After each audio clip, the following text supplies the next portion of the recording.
Hello Mars! Magluluto nga po pala ako ng masarap na ulam ngayon. Kaya nagpainit na po ako ng kasirola at kawali dahil dalawang putahing ulam po ang lulutuin ko ngayon mga Mars. Ang lulutuin ko nga po ay simpleng chicken afritada at fried chicken. Nilagyan ko na nga po ng chicken breading ang manok. Pagkainit nga po ng kasirola ay nilagay ko na po ang mantika mga Mars. Sinunod ko naman pong lagyan ng mantika ang kawali at marami nga po ako nilagay na mantika dito mga Mars dahil ito yung pagpiprituhan ng manok. Magpiprito na nga ako ng gulay mga Mars at ang una ko nga pinrito ay carrots.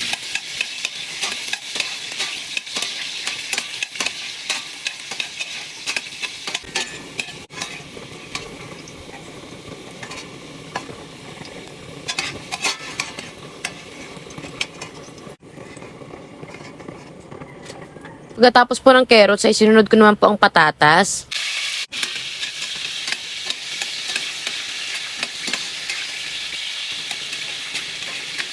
Pagkaluto nga po ng patatas ay hinango ko na rin po itong mga Mars. Mainit na nga din po ang mantika sa kawali kaya nilagay ko na po ang mga manok.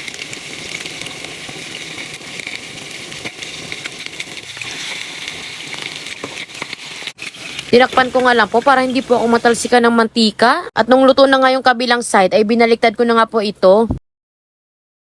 Sa kasirola naman po mga Mars, hindi ko na po inalis ang mantika dahil malinis naman po ito. Pinagprituhan na ng mga gulay. Kaya dito na rin po ako magigisa. Nilagay ko na nga ng sabay-sabay ang bawang sibuyas at bell pepper. At syempre, gisa-gisahin lang natin ito mga Mars hanggang sa maluto. At nung luto na nga po, ay nilagay ko na po ang manok. Kung mapapansin nyo po ang manok mga Mars, maliliit lang po ang mga hiwa. Chicken breast lang po kasi ito, kaya hiniwa-hiwa ko lang po ito ng maliliit. Halu-haluin nga lang po natin ito ng mabuti mga Mars para lumasa po ang mga rekado sa manok. Mga Mars, sa mga nagtatanong po sa akin kung bakit matagal po akong walang vlog, pasensya na po kayo dahil busy lang po ang kumari nyo. May mga importante lang po kaming inasikaso ng asawa ko kaya matagal-tagal din po wala akong vlog. At malalaman nyo din po ito mga Mars soon. At balik na nga po tayo dito sa niluluto ko mga Mars. Atong matapos ko na nga pong haluin ay tinakpan ko nga po muna ito. Luto na nga po ang first batch ng chicken kaya naglagay na po ako ulit. Pagbukas ko nga po sa kasirola ay grabe mga Mars. Sobrang bango ng niluluto ko. Tatakam na nga ako at ang sarap ng kumain. Hinalo-halo ko nga lang ulit ito mga Mars bago natin timplahan. Naglagay na nga po ako ng asin at paminta. Hindi na po ako nakapaglagay ng green peas mga Mars dahil wala po ako nabiling green peas. Pagkatapos ko nga pong lagyan ng pampalasa, hinalo-halo ko lang ito mga Mars at pagkatapos ay nilagay ko na rin po ang tomato sauce.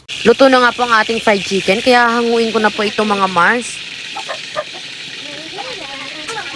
Kumukulo-kulo na nga po ang sarsa mga Mars. Nilagyan ko nga lang po ito ng kaunting toyo dahil ayoko po yung orange ang sarsa. At para mas masarap po, kaya naglagay po ako ng toyo. Pagkatapos ay hinalo-halo ko lang ito mga Mars bago ilagay ang mga pinrito kong gulay kanina. Sa huli ko na nga nilagay ang gulay mga Mars dahil baka madurog lang ito. Luto naman na po ito kanina. Sa sobrang sarap nga po ng ganitong mga ulam mga Mars ay talaga namang mapaparami ka ng kain.